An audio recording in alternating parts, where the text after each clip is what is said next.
It's clear now, because science tells us so, that what we have been doing up to this date, there have been some improvements, but we are very far away from being able to protect the planet from ourselves. So we have, in some ways, failed to achieve the goals that we had set for ourselves in the past decade. So there's a lot riding on the post-2020 framework. You may have heard this buzzword, the Super Year 2020.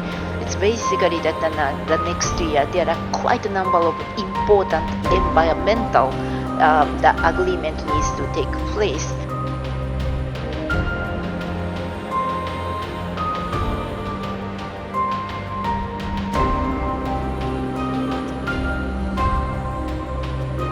It means a lot to all of us in the environmental world, because it is a great opportunity to deliver on the 2030 agenda, on all the sustainable development goals, and means that we have to get united, that we have to get together and work, not work in silos as we have been doing maybe, because we need to create synergies to deliver on all this without duplication, without interference, without competition even.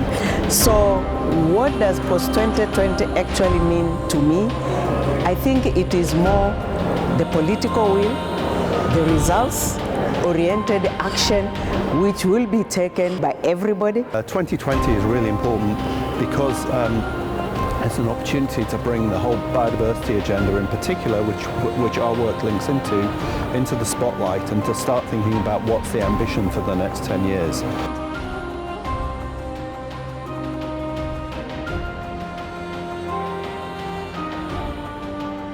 Making small incremental changes can be easy. Making larger incremental changes can be harder.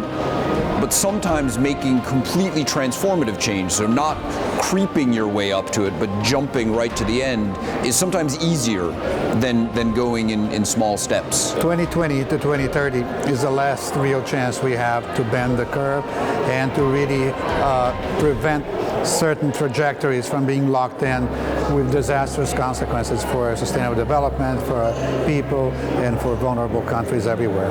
We're also consumers, whether we buy some fish that's fished from the wild, or some timber that's taken from a natural forest, or a tea that has some wild plant material in it, or a lipstick that comes from a wild plant. What are we doing? Are we asking the questions? Are we asking the companies who sell things to us, where did this come from? Is it legal? Is it sustainable?